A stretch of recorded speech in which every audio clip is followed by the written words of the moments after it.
It's a returning champion, Elgintensity, aka Prisoner of Trapskaban. Jujimufu's career started with a split, but it looks like Tom the cameraman's career has ended with one. Juji recently sued him for taking over $100,000 from Grip Genie, a company in which Tom had a majority stake and Juji and a manager named Aaron had minority stakes. What follows is a summary of Juji's complaint. It's up to you to decide whether you believe any of it. Tom used company funds for personal reasons and got large loans without the unanimous consent of the other members, as required in the operating agreement. He's worse at keeping his fingers off someone else's paper than the schmuck who scanned this document and left his thumb in the margin. Last April, Aaron noticed $30,000 missing from the company's account. Turns out that Tom took that money to cover his tax bill, and he still hasn't paid it back. Chris Jones got lucky when Vince G caused Physiques of Greatness to break up. All that awkward cameraman took was too many naps.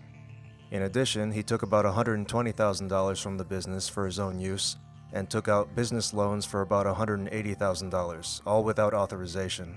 Instead of spending any of that money on therapy, the man-child bought, among other things, an $8,000 trampoline. Tom Boyden, you mean Tom Hanks from Big? Finally, he bet much of the company's funds in his poker matches and even staked his poker player friend. The majority owner of Grip Genie was like Aladdin, a thief with a monkey on his back. Juji also filed a restraining order against Tom, who's apparently prone to fits of rage. In addition to throwing tantrums when he's not in the spotlight, he got in a gym manager's face for calling him a cameraman and yelled at someone because he stopped filming to give Juji a spot. This dude needs to bounce in a padded room, not on a trampoline. On March 19, Jujimufu confirmed that he and Tom parted ways, and noted that he changed the channel name from Juji and Tom back to Jujimufu. If you sign up for a behind-the-scenes job like editing or filming, then that's where you and your name belong. Gordon Ramsay doesn't post the names of the chefs who actually do the cooking at his restaurants, so why share the spotlight with the camera guy who's even easier to replace? On March 22, Tom released an apology video, which has since been taken down, along with all of his other videos. Notably, the guy who wanted more time in front of the camera couldn't remember his lines, and he read them from his phone because the king of YouTube fitness filmmaking didn't have a teleprompter. As part of the resolution, I am voluntarily no longer a stakeholder in Grip Genie or the YouTube channel. While I did take money out of my own company, Grip Genie, of which I am the majority stakeholder, or was, some of the rumors and unfounded allegations are untrue. What a defensive so-called apology. Your own company. You still had to get approval from your business partners before you took money out.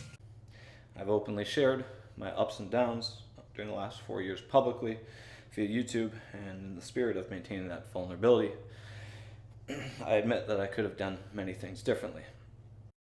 The cameras weren't rolling when you looted the company, but okay.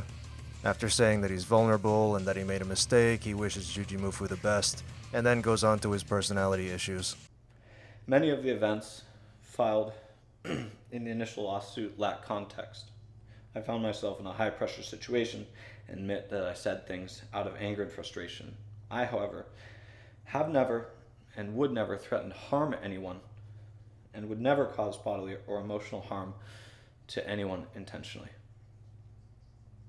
Some of the rumors that are being circulated imply that the situation was more than it was.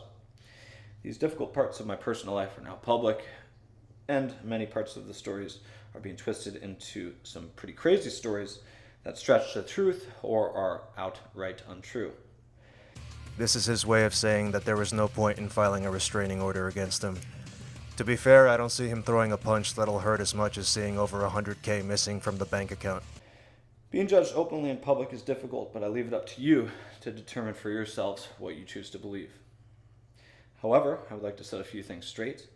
I am not addicted to drugs or gambling. I have never come close to endangering anyone, nor have I threatened to do so. To my knowledge, there has been zero police involvement in this matter.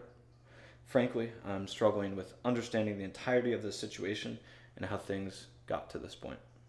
He still won't admit that he has a problem. That feel when he's been released from the company but can't be released from the grip of his addiction. Anyway, he apologizes, he says he tried his best, blah blah blah. In typical YouTube fashion, he's only sorry that he got caught. The only reasonable response to this second fiddle is to play the world's smallest violin. Tom lost his cash cow and has been getting slammed on the internet, so he's in a really bad spot. On the bright side, he doesn't have to worry about anybody calling him a cameraman for a very long time. 0! Like the video and subscribe to the channel, now. Everybody drugs them body sometime. Everybody tries the gear somehow.